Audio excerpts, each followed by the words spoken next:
Hi friends, ఈరోజు అయితే మనం సపోటా జ్యూస్ చేసుకుందామా. ఫస్ట్ అయితే ఒక మిక్సీ జార్ తీసుకోవాలి, జ్యూస్ జార్ తీసుకొని ఇందులోకి సపోటా పీల్ అనేది చేసేసుకొని పొట్టు అనేది పీల్ చేసుకొని ఇలా కట్ చేసుకొని ఆ జార్లోకి వేసుకొని కొద్దిగా మిల్క్ వేసుకోవాలి.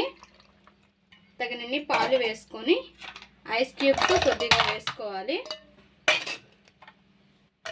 ఇంకా తగినంత షుగర్ వేసుకోవాలి. మీ టేస్ట్కి తగ్గట్టు షుగర్ వేసుకోండి. వేసుకొని ఇంకా బ్లెండ్ చేసుకుందాం. ఇంకా ఇలా బ్లెండ్ చేసుకోవాలి.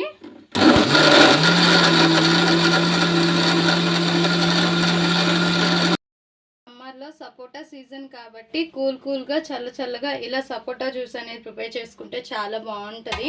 అండ్ లేదు సపోటా తినొచ్చు కదా అనుకుంటారా, ఇలా జ్యూస్ వేసుకుంటే దాని టేస్టే వేరు కదా.